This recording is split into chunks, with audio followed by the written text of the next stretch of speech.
ये कहानी है चंबल के एक छोटे से गांव में रहने वाले मनोज कुमार शर्मा की, जो अभी बैठकर 12वीं के एग्जाम के लिए पर्चियां बना रहा था। ये सच्ची कहानी तब शुरू हुई जब मनोज के पिता को नौकरी से निकाल दिया गया। दरअसल जब उनके सीनियर ऑफिसर ने उन्हें कहा कि फाइल पर अभी तक साइन क्यों नहीं हुए, तो उन्होंने कह दिया कि ये काम अभी तक हुआ ही नहीं तो मैं इस पे साइन कैसे कर दूं, ये घूसखोरी वाले काम मुझसे नहीं होते। वो तो आगे से अपने सीनियर ऑफिसर को चप्पल से पीटकर घर आ गए थे। रात को मनोज के पिता फैसला करते हैं कि वो हाई कोर्ट जाएंगे, पर अगर वो चले जाएंगे तो उनका घर कैसे चलेगा। अगले दिन मनोज का पेपर था और उनके गांव में जो स्कूल है वो वहीं के विधायक का है, जिसमें टीचर खुद बच्चों को चीटिंग कराते। पर आज जब ये सब हो रहा था, नया डीएसपी स्कूल में आ गया। स्कूल का प्रिंसिपल डीएसपी को चुप कराने के लिए रिश्वत देने की कोशिश तो करता है, पर डीएसपी ने उसे ही गिरफ्तार कर लिया और पूरी 12वीं क्लास हो गई फेल। अब इस बात से मनोज के पिता को कोई फर्क नहीं पड़ता और वो चले गए अपना घर बार छोड़कर हाई कोर्ट। घर चलाने के लिए मनोज और उसका भाई जुगाड़ चलाने लगे। ये गांवों में चलने वाली एक जुगाड़ वाली गाड़ी थी, पर उनके रास्ते में फिर से विधायक के लोग आ गए, क्योंकि अगर वो जुगाड़ चलाएंगे तो विधायक की बस में कौन बैठेगा। उस आदमी ने जैसे ही उनकी सवारियां ली, मनोज के भाई ने उस पर अपने बाप की तरह ही चप्पल चला दी। अब विधायक से पंगा लेना उनको भारी तो पड़ना ही था। विधायक ने उनको गिरफ्तार करा दिया। यहाँ उन दोनों भाइयों की पुलिस वालों से बहस हो गई। पुलिस वाला मनोज को कह देता है कि जा कर ले, कुछ भी करता क्यों नहीं। मनोज सीधा भागकर नए आए डीएसपी दुष्यंत सिंह के पास गया। वो उनके घर के बाहर चिल्लाने लगा।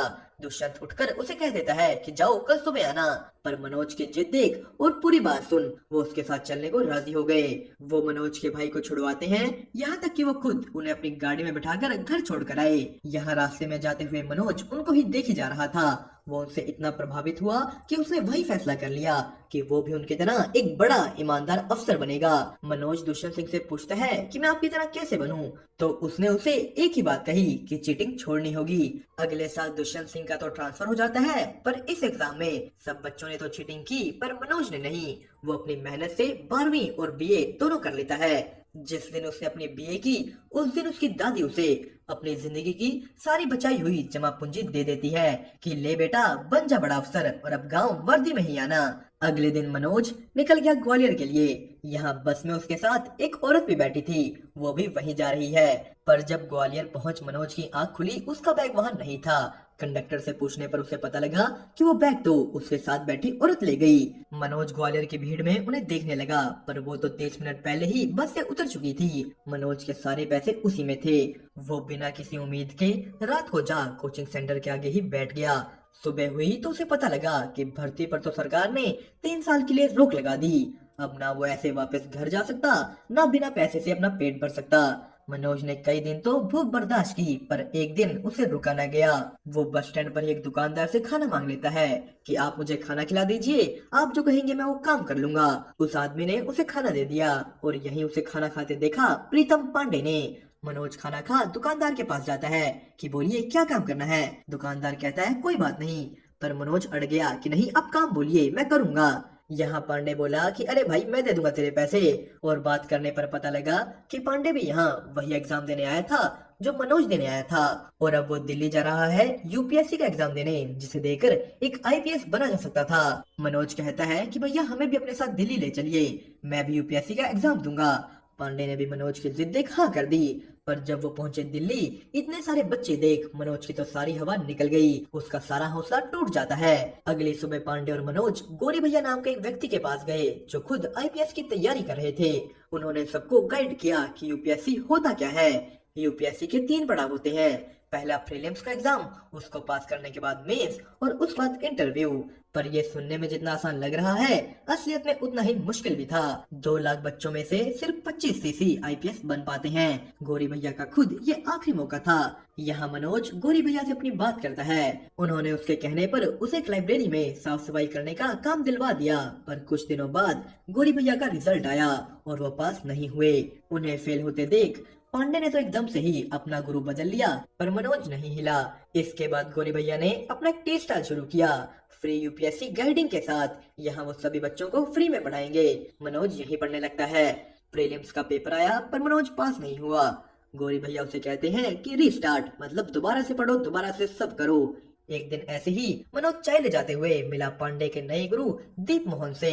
पांडे दीप मोहन को मनोज के बारे में बताता है और उसके बारे जान दीप मोहन ने ये कह दिया कि मनोज कभी कोई जरूरत पड़े तो जरूर बताना।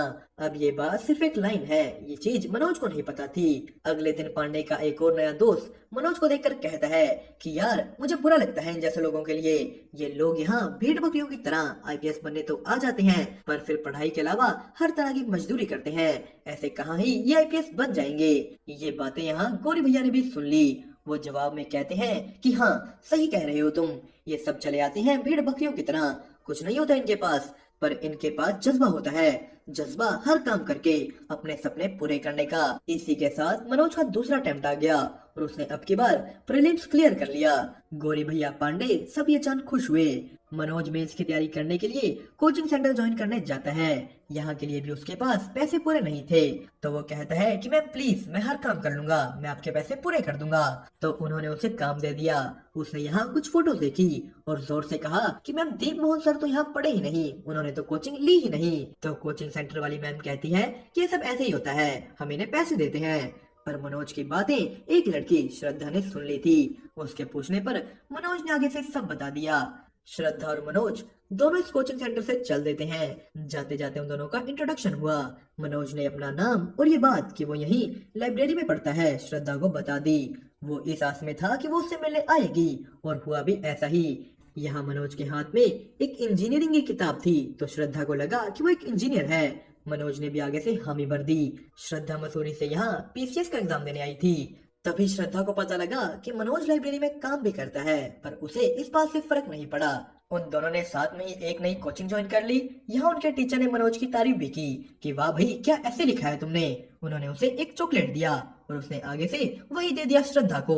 आने वाले कुछ दिनों में वो अच्छे दोस्त बन गए। श्रद्धा मनोज को अच्छी तरह समझती थी, वो उसकी फाइनेंशियल कंडीशन को भी जानती थी। पर एक दिन कोचिंग के वक्त जब सर ने एक इंजीनियरिंग का सवाल पूछा तो वो मनोज को कहती है कि तुम दोनों इसका आंसर तुम्हें तो पता है। पर यहाँ उसके सामने ये सच आया कि मनोज ने इंजीनियरिंग नहीं बीए की थी। उसे इस बात से बहुत दुख हुआ कि मनोज ने उससे इतना बड़ा सच छुपाया। उसी दिन मनोज की लाइब्रेरियन से लड़ाई हो जाती है। वो मनोज पर बेईमानी का आरोप लगा रहा था। मनोज ने लाइब्रेरी छोड़ दी, क्लास में आना छोड़ दिया। वो एक आटा चक्की चलाने लग गया था। पांडे उसे कहता है कि भाई जाके श्रद्धा से सॉरी बोल ले, वो प्रीलिम्स के लिए मसूरी जा रही है। पर मनोज का कहना था कि अब तो मेंस करके ही सॉरी बोलूंगा। पांडे मनोज के रहने सहने की हालत देख बहुत दुखी हुआ। वो कहता है कि भाई जिद मत कर, काम का छोड़ और पढ़ ले वरना फेल हो जाएगा। पर मनोज का पेपर उसके हिसाब से बहुत अच्छा हुआ। उसे यकीन था कि वो पास हो जाएगा कि तभी उसे पता लगा कि वो तो गलती से टूरिज्म की जगह टेररिज्म पर ऐसे लिखाया है। वो दूसरे अटेम्प्ट में भी फेल हो गया। अगले कुछ दिन वो किसी को नहीं मिला, किसी को नहीं दिखा। मनोज सीधा मसूरी पहुंच जाता है श्रद्धा को मिलने। वो उसके घर गया पर घर पर कोई नहीं था। सभी उसकी बुआ के घर शादी में हैं। उनके नौकर ने मनोज की श्रद्धा से बात कराई। मनोज श्रद्धा से माफी मांगता है। श्रद्धा के पूछने पर उसने उसे ये भी बताया कि वो मेंस में फेल हो गया पर उसके यहाँ आने की असली वजह थी श्रद्धा को आई लव यू कहना। वो श्रद्धा को कहता है कि अब तुम भी बोल दो फिर मैं सारी दुनिया उलट पुलट कर दूंगा। पर श्रद्धा तो उनके नौकर को कह देती है कि मनोज को वापस दिल्ली भेज दीजिए। मनोज दिल्ली की जगह अपने गांव जाता है। यहाँ उसे पता लगा कि उसकी दादी अब नहीं रही। उन्होंने सबको मना किया था कि ना मनोज और ना मनोज के पिता को उनकी मौत के बारे बताया जाए। उसके घर की हालत भी ठीक नहीं। मनोज को अपने साथ साथ अब घर को भी संभालना होगा। उसे उनके लिए आईपीएस बनना होगा। वो दिल्ली वापस आ दिन भर आटा चक्की में काम करता और रात को पढ़ाई। तभी उससे मिलने उसके पिता आते हैं। वो भी उसकी हालत देख कहते हैं कि बेटा मैं विधायक के साथ घूसखोरी वाला काम कर लूंगा, तू मेरे साथ घर चल। तो मनोज उन्हें कहता है कि पापा कैसी बात कर रहे हैं आप, हम ईमानदार लोग कभी हार नहीं मानते, सब ठीक हो जाएगा। वो फिर से अपने कामों में लग गया। एक दिन श्रद्धा कोचिंग क्लासेस में वापस आ जाती है। उसने मनोज को कहा कि उस दिन तुम्हारी कॉल के 1 मिनट बाद मैंने दोबारा कॉल की थी पर तब तक तुम जा चुके थे। श्रद्धा मनोज से बात करना चाहती है पर मनोज ने उसे कह दिया कि हम प्रीलिम्स के बाद बात करेंगे। इसके बाद श्रद्धा मनोज को कई महीने नहीं मिल पाई और फिर आया प्रीलिम्स का रिजल्ट। पांडे तीसरी बार फेल हो गया। श्रद्धा उससे मनोज के बारे पूछती है जो रिजल्ट देखने तक नहीं आया था। श्रद्धा मनोज का एड्रेस पूछ उस तक पहुँच गई। वो उसे पास होने की बधाई देती है पर साथ ही उसे यहाँ से रहते देख वो बहुत दुखी हुई। श्रद्धा उसे कहती है कि मेरे पास कुछ सेविंग्स हैं, तुम ये सब काम छोड़ो और सिर्फ पढ़ाई पर ध्यान दो। मनोज ने साफ मना कर दिया। उसके ऊपर अपने घर की भी जिम्मेदारियां हैं, उसे सब संभालना था। अब इस वजह से हुआ वही जिसका श्रद्धा को डर था। मनोज मेंस के एग्जाम में फेल हो गया। पर फिर भी रात के 2 बजे श्रद्धा मनोज के साथ बैठी है, उसका हाथ पकड़े। अब ये चीज नशे में पांडे से देखी नहीं गई। वो मनोज को साफ साफ कह देता है कि श्रद्धा जो आज तेरे साथ है, अगर वो ना होती तो शायद तू पास हो जाता, और ये भी तुझे छोड़ जाएगी अगर तू आखिरी अटेम्प्ट में फेल हो गया। श्रद्धा उसकी ये कड़वी बातें सुन रोती हुई वहां से उठ गई। वो मनोज को कहती है कि तुमने कहा था ना कि अगर मैं आई लव यू बोल दूं तो तुम पूरी दुनिया पलट दोगे, तो जाओ पलट दो दुनिया। मनोज सीधा भागकर दीप मोहन के घर जाता है। दीप मोहन ने उसे उस दिन कहा था ना कि कोई जरूरत हो तो जरूर बताना। मनोज यहाँ उन्हें बताता है कि उसे मेंस क्लियर नहीं हो रहा, तो दीप मोहन ने कहा कि हाँ, मेंस क्लियर करना सबके बस की बात नहीं है, तुमसे भी ये नहीं हो पाएगा। उसने ये बात प्रूव भी की कि तेरे से नहीं होगा। गौरी भैया ये बात जान बहुत गुस्सा हुए। वो मनोज को कहते हैं कि अब तुम पढ़ाई के अलावा कुछ नहीं करोगे, तुम्हारे घर पर पैसे हम भेज देंगे और तुम एक शब्द नहीं बोलोगे। उन्होंने उसका सारा सामान आटा चक्की से निकाल अपने कमरे में शिफ्ट करवाया। मनोज ने पूरी लगन से पढ़ाई शुरू कर दी, जिसमें श्रद्धा ने भी उसका पूरा साथ दिया। श्रद्धा अपने पीसीएस मेंस के लिए दोबारा मसूरी चली जाती है, और थोड़े दिनों बाद ये खबर आई कि उसका पीसीएस मेंस क्लियर हो गया। मनोज की पढ़ाई इन सब चीजों के बीच बिल्कुल भी नहीं रुकती। लाइट जाने के बाद वो स्ट्रीट लाइट के नीचे भी पड़ा। श्रद्धा का इंटरव्यू भी क्लियर हो गया, वो अब डिप्यूटी कलेक्टर बन चुकी थी। इसी जोश के साथ मनोज ने भी अपना मेंस का एग्जाम दे दिया, और पांडे अब की बार फिर से फेल हो गया था। मनोज खुशी खुशी पांडे के पास आता है कि भाई फोन देना, श्रद्धा को फोन करना है। तो पांडे कहता है तेरा क्लियर हो गया, पर क्या तूने आज तक मेरे बारे भी पूछा? तुझे यूपीएससी के बारे सब मैंने बताया, यहाँ मैं लेकर आया, तूने पूछा कभी मेरे बारे? उनकी दोस्ती में दरार आ गई। मनोज गौरी भैया के टी स्टॉल से श्रद्धा को फोन करता है, पर उसकी मम्मी ने फोन उठा कह दिया कि श्रद्धा अभी घर पर नहीं है। कुछ देर बाद श्रद्धा का फोन आया। श्रद्धा मनोज के इंटरव्यू के लिए दिल्ली नहीं आ पाएगी, क्योंकि किसी ने उसके पापा को कह दिया था कि वो मनोज के साथ सो रही है। मनोज ने अगली कॉल पांडे को की, पर वो तो एक जेल में बंद था। मनोज पुलिस स्टेशन गया। यहाँ पुलिस वाले ने पांडे को दारू पीकर चिल्लाने के जुर्म में बंद कर रखा था, जो कि किसी भी लॉ के अंडर नहीं आता। मनोज पांडे को जेल से निकलवाता है, पर उसके निकलते ही उसने उसके फोन में देखा कि श्रद्धा के पिता को फोन कर झूठ पांडे ने ही बोला था। घर पर श्रद्धा अपने पापा को कहती है कि आपने मुझे छोड़ एक अनजान आदमी पर भरोसा कर लिया। पापा, अगर मैं चाहूँ तो आज ही दिल्ली जा सकती हूँ। मैं कोई छोटी बच्ची नहीं, बल्कि एक डिप्यूटी कलेक्टर हूँ, पर मुझे ये आपकी मर्जी से करना है। उसके पापा ने उसे दिल्ली जाने दिया। आज मनोज का इंटरव्यू है। वो दोनों मिले।